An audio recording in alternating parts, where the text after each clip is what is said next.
बिस्मिल्लाहिर्रहमानिर्रहीम। अस्सलाम वालेकुम। आज मैं आपको chickpea rajma salad with French dressing बनाना सिखाऊंगी। तो इसको बनाने के लिए हमें चाहिए होगा 1 कप सफेद काबली चने उबले हुए, रेड किडनी बीन्स उबले हुए 1 कप। मैं यहाँ पर रेड किडनी बीन्स कैन के इस्तेमाल कर रही हूँ। और स्वीट कॉर्न ये भी 1 कप चाहिए होंगे, ये ऑलरेडी कैन में ही मिलते हैं। और एक बड़े साइज का प्याज, इसे आप आमलेट स्टाइल में छोटा छोटा काट लीजिएगा। टमाटर भी एक बड़े साइज का, इसे भी आप बारीक स्क्वायर शेप में बीज निकाल कर काट लीजिएगा। शिमला मिर्च 1 अदद, और इसे भी आप बारीक काट कर रख लीजिएगा। और हरी मिर्च 1 अदद बारीक चॉप कर लीजिएगा। और फ्रेंच ड्रेसिंग बनाने के लिए olive oil 4 tablespoon, fresh lemon juice 2 tablespoon, सिरका 2 टेबलस्पून, फ्रेश कुटी हुई काली मिर्च 1 टीस्पून। और काली मिर्च का पाउडर ना इस्तेमाल कीजिएगा, क्योंकि काली मिर्च का पाउडर आपकी ड्रेसिंग को काला कर देगा। और फाइन चॉप किया हुआ लहसुन 1 टीस्पून, और बारीक चीनी 1 टीस्पून, नमक हस्बे जायका, और मस्टर्ड पेस्ट 1 टीस्पून भरकर चाहिए होगा। और अगर आप इसी को इटालियन ड्रेसिंग में कन्वर्ट करना चाहते हैं तो आप इसमें कुटी हुई लाल मिर्च डाल लीजिएगा, तो फिर ये आपकी इटालियन ड्रेसिंग बन जाएगी। सबसे पहले आप रेड किडनी बीन्स, चने, स्वीट कॉर्न, प्याज, टमाटर और शिमला मिर्च एक बोल में डाल लें।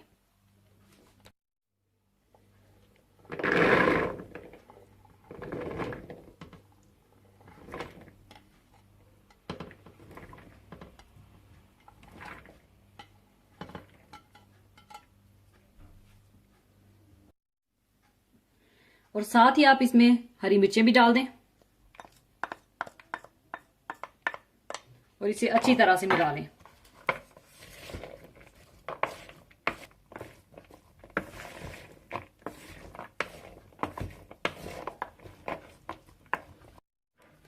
अच्छी तरह मिलाने के बाद अब मैं इसकी फ्रेंच ड्रेसिंग तैयार कर लूंगी। तो फ्रेंच ड्रेसिंग के लिए आप ऑलिव ऑयल डाल लें। इसमें आप लेमन जूस, सिरका,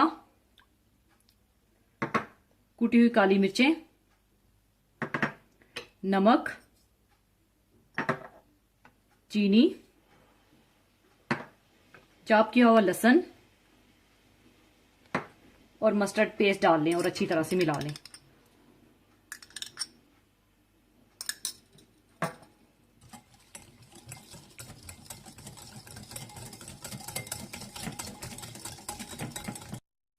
अच्छी तरह मिलाने के बाद आप ये फ्रेंच ड्रेसिंग सैलेड में डाल दें।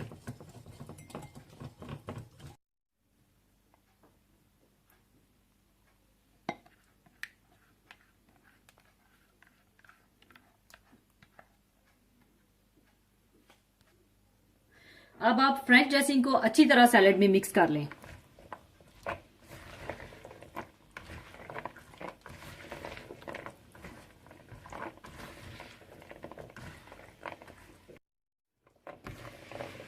लीजिए, चिकपी राजमा सैलेड तैयार है। इसे अब मैं सर्विंग बोल में निकाल लूंगी।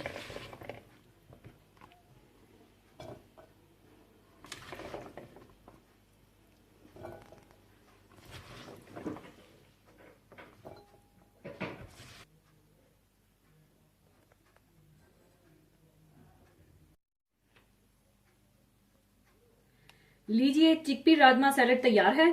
इस सैलेड को आप कोशिश करें कि फ्रिज में रखकर ठंडा करके सर्व करें। और अगर आप इसे गर्म सर्व करेंगे तो इतना मजा नहीं आएगा, इसलिए इसे आप चिल्ड सर्व करें।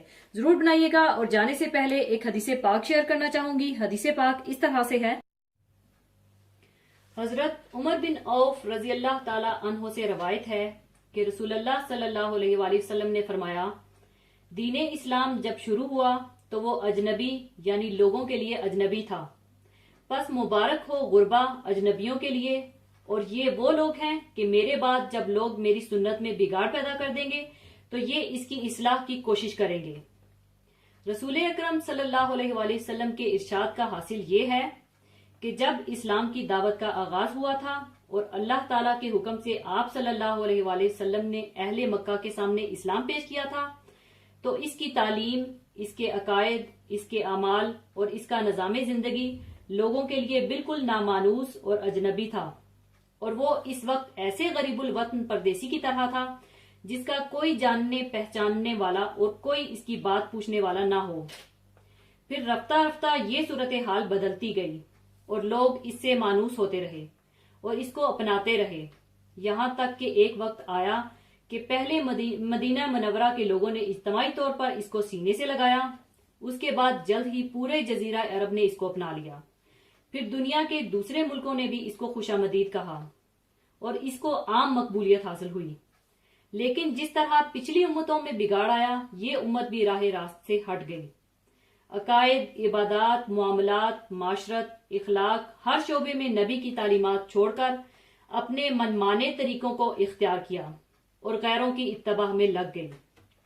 यहाँ ये बात खास तौर पर काबिल जिक्र है कि हमारे यहाँ सुन्नत का लफ्ज एक मखसूस और महदूद मानी में इस्तेमाल होता है, मगर हदीस में सुन्नत से मुराद आपकी तमाम तालीमात हैं जिनका दायरा अमल पूरी इंसानी जिंदगी को घेरे हुए है।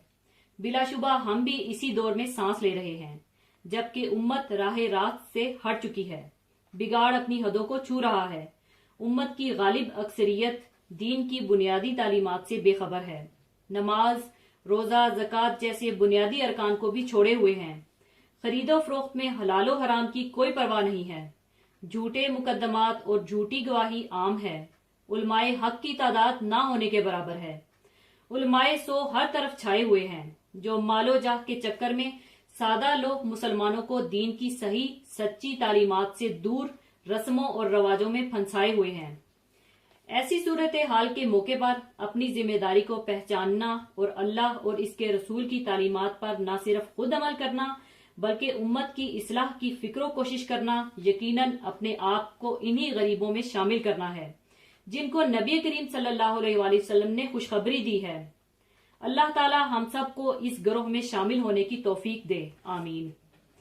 अगरचे हर तरफ बुराई का दौर दौरा है, फसाद एक सैलाब की सूरत इख्तियार किए हुए है जो बज़ाहिर किसी तरह थमता नजर नहीं आता।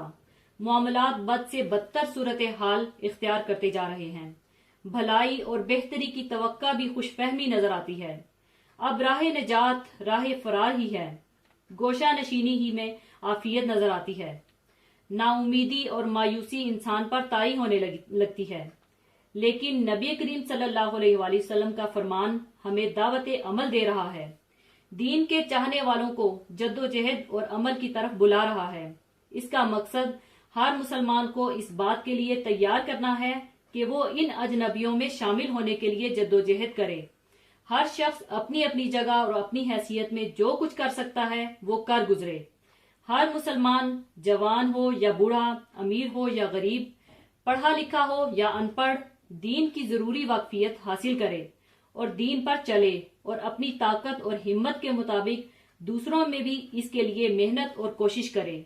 ये जरूरी नहीं ये काम किसी तंजीम या जमात में शामिल होकर ही किया जाए, बल्कि अपनी जाती हैसियत में भी जो कुछ किया जा सकता है इंसान कर गुजरे। इसी के साथ मैं आपसे इजाजत चाहूंगी। अपना बहुत ख्याल रखिएगा, दुआओं में याद रखिएगा। अल्लाह हाफिज।